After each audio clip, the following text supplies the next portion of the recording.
for people who got 8 to 5 type of job, you really don't have much time for yourself. Yeah. So the other option you have is to pursue aggressive investment strategy. I use the word aggressive. There was something I used to do. I mean, people used to say, how possible is that? I mean, how much was my income when I started working? Well, one tiny money. If you hear it, you'll be like, it's not possible. That's all about start. But do you believe I was investing 50% of my your income? So we all can be winners. Yeah. We all can be winners, but it depends on how pragmatic you are, how diversified you are in your thinking, and how much you think about it. Yeah, and the flexibility you also bring on board when you do these investments, really. Yes. They say do not be too emotional. Yeah, right. Emotional. I use the word too emotional. Some people will tell you, don't be emotional. Yeah, that's the best scenario. But in my experience, there's always that sense of emotion attached to it. Yeah, this so is my the emotion sometimes makes you act slowly. Even when you know you should act, you would not act. Sometimes you're supposed to just cut your losses and move on. But you reinvest like, it. maybe one day to come back. Is that not the gamble, quote and unquote, part of it? Gamble means you're leaving it to chance. Here we're saying you have the option of doing something to fix the problem. Yeah. You have the option of doing something to fix a problem. So you not taking that option and doing it, that's you leaving yourself to. That is you. So it's not gambling. I mean, the companies. I tell people that you call investment gambling. No, you're investing in something that has a life. Yeah. Companies, these are businesses. Yeah. Do you know the food you consume every day, the clothes you wear, the shoes on your feet, the air you buy, the drinks you drink, and all of that? Strategizing. Businesses that are behind the production of these items. You are part of those that are paying and helping the company to generate the revenue. Yeah. So why not also be a part of those the owners who earn returns by being owners of these companies? Yeah. So do you call that gambling? Definitely not. No. Definitely not. Definitely not. Wow. Wow. Thank you. Thank you. Thank you. So what would you say a typical Nigerian or African get wrong about wealth building? In terms of our mindset, in terms of how we think about money and wealth, what do you think are the biggest mistakes, or what do we get wrong about wealth building? Very deep question. I need to. So yeah, I think you said something just now, mindset, and I think the mind is everything, really. Sometimes in my quiet mind, I used to ask myself, why are some people wealthy and why are some people poor? We say, it's the opportunities they have. And I agree, some people have better opportunity than others. That's just head start. Yes, which gives them a head start. Thank you. But then the mindset also is critical. And I think that's where the problem lies. The mindset it tells a lot. So sometimes I see myself that I'm someone who is, I'm okay, but I'm not where I want to be. I'm on track to it, and I think I'm okay. And I ask myself, how did I get here to a place where I think, well, if I need to eat, I can afford my food. I don't need to think about the food I need to eat. How did I get here? Was it my job? Well, the job supported me, but I think I had a mindset outside that job. And most times I used to think, what if there was no job? Would I not survive? And would you not still get to where you desire to really be? So I then said, knowledge is important. And having that knowledge with the right mindset and the ability to do what you decide to do is important. We all cannot do exactly the same thing.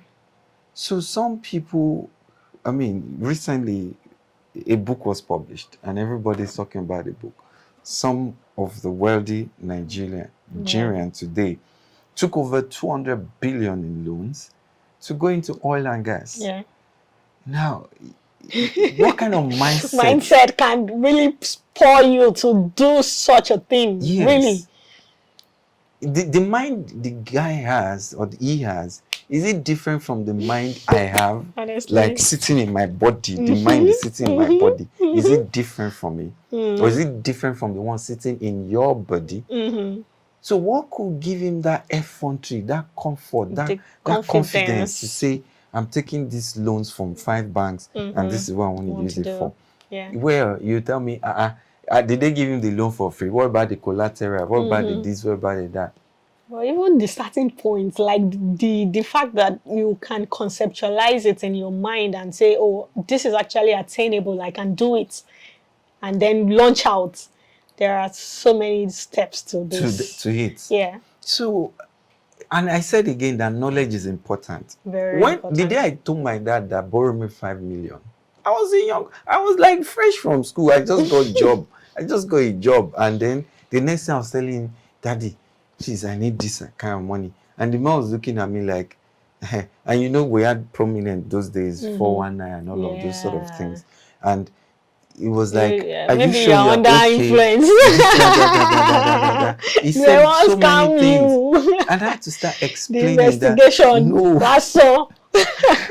No, it's not that I want you to invest. He said invest in what? I said shares. He said what shares? I told him First Bank, Diamond Bank. This. He said, what do you know about this? I said, the job where I'm working, that's what we do. We help clients to trade and invest in the capital market. He said, your brain. You're very young for this thing. I said, I kept troubling him until he gave me something. Wow. Now, why I was able to keep doing that was because I confidence.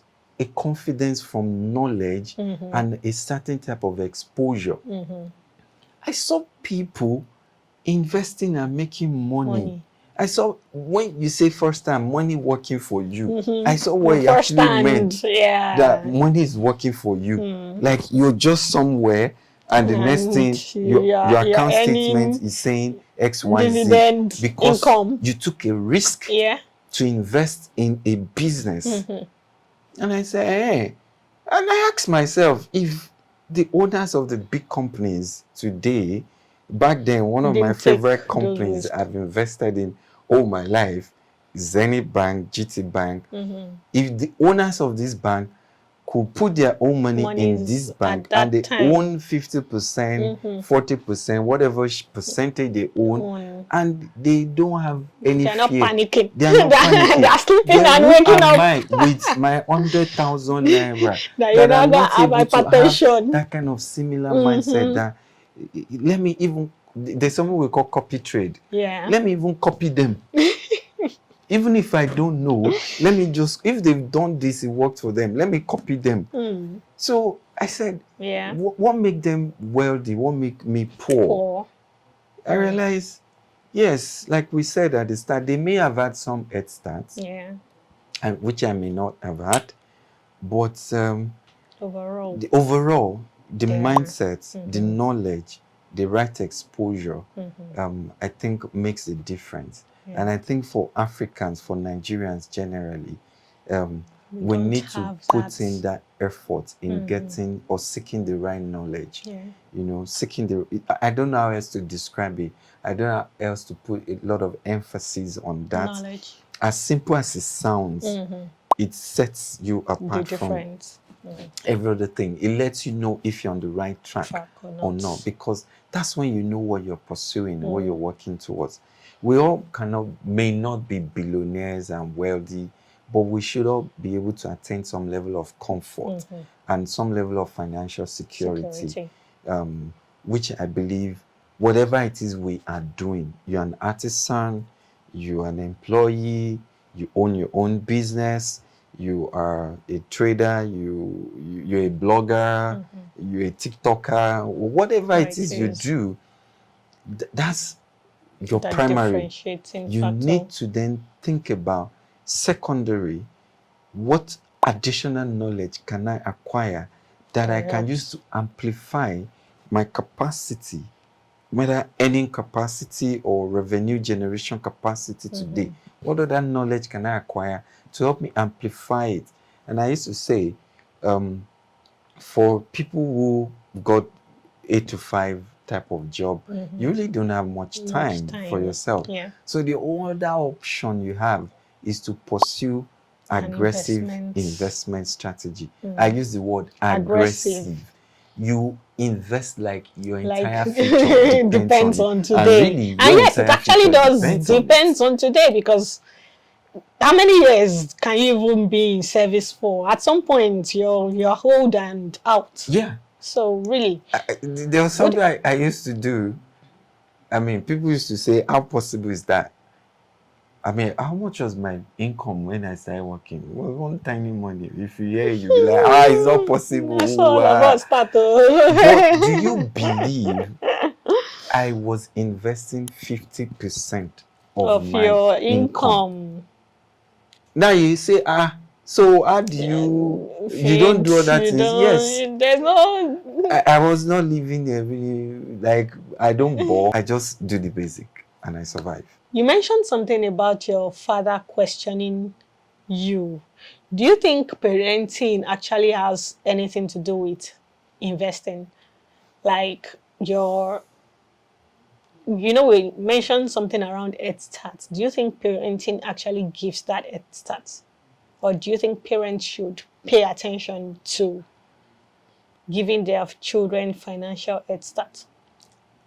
I am of that school of thought, given my own experience. Unfortunately, the parents we had in the older generation, just very few of them had that exposure to investing, very few of them. So passing on that knowledge, most of them really didn't do it.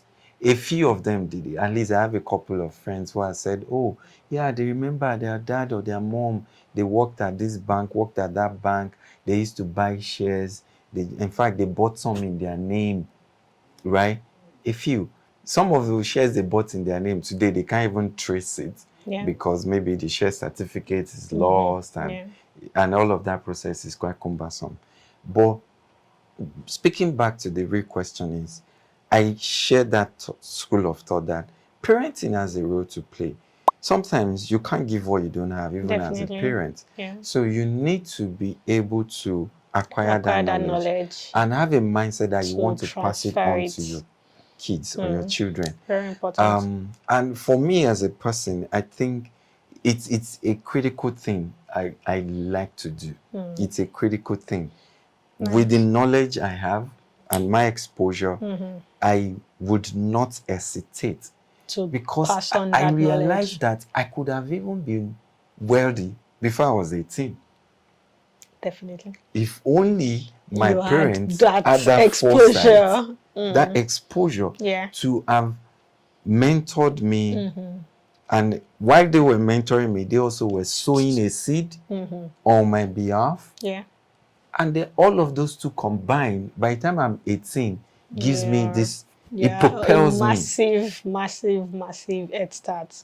Wow. Yeah, right. So we have a lot of young professionals as audience. And one of the buzz currently is around cryptos. Cryptos and stable coins and all of those things. What's your take on those form of investments? I'm very pro crypto. Okay. I am very, very pro crypto. So, I mean, today I have a crypto portfolio, blend across Bitcoin, Ethereum, Ripples, mostly those three. I've tried a few Solana, Doge. They but weren't I'm very comfortable around those three those because three. they perhaps are the most capitalized. So yes, but it requires a certain type of mindset also. Okay. I mean, first of all, like I said, you need to know who you are.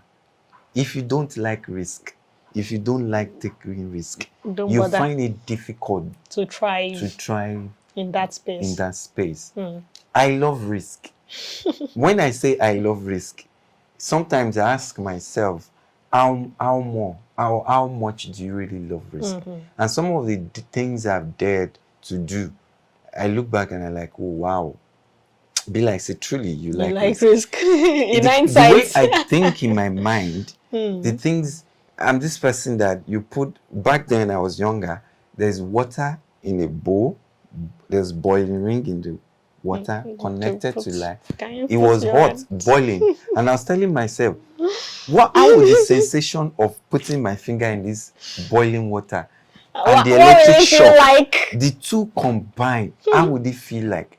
I thought Did you about try it, it? and I ended up, I put my finger into it. And I was like, whoa. I felt the shock. I felt the heat.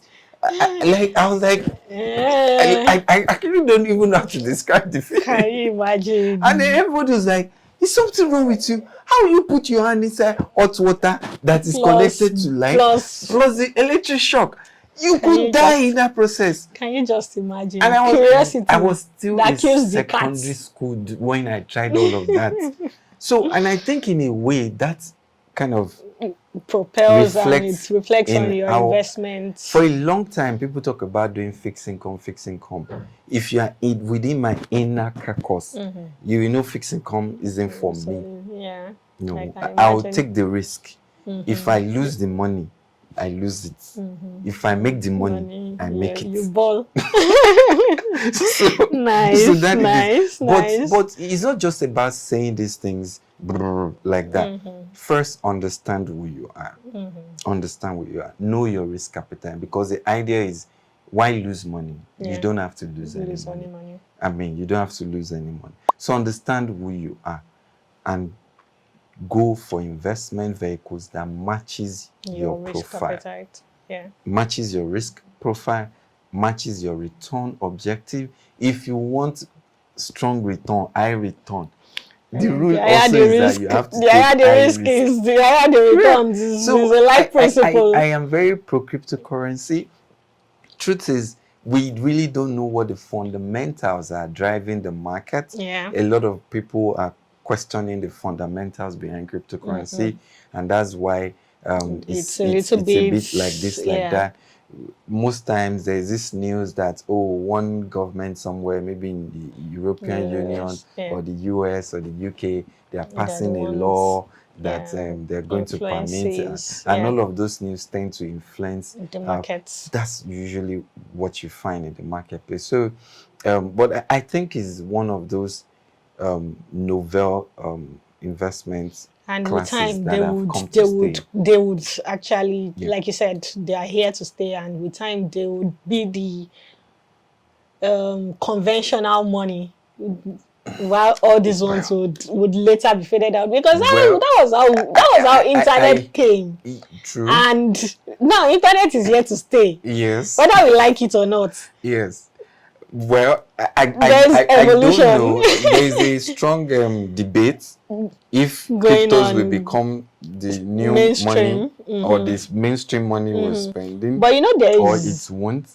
I don't want to be caught in that conversation. Mine is, I just see cryptocurrency and you as take an asset class that has the potential to help me increase or fire up the value of my money today if I'm able to take the risk of investing in them. So I asked myself, what are those platforms, those exchanges that are credible?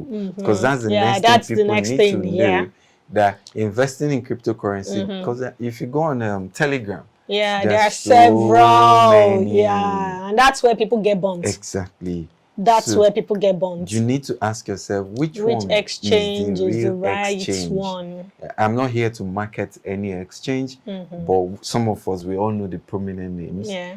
Binance, Luno. Yeah. I use those two. then blockchain, the Yeah. third one. Those are the three I am familiar with. Mm-hmm. And I've never gotten it wrong using those Any three. of those. Yeah. Like I said, you put money in today, you buy whatever value your money Comfortable buying. can, in terms of the unit, whatever proportion your money can purchase, you purchase, because it trades on fractional basis. Yeah. So you buy at X price today. Your rule is you enter low and exit high. Chikena, the day it has It not looks reached like high, what you want. then you stay there. However, And you when say, it looks what of the like- opportunity cost of me putting the money there? At We least call that it would have been investing. considered before you even went in at all. It's not the money you need to pay school fees That you in go and 6 use months. to go You and want to put in there. You want to put money you know you can You keep don't- away. yeah. 1 year, 2 2 years, years, yeah. 3 years. You know, Mm. you see that financial freedom you want. It will come, but you need to pay a price today.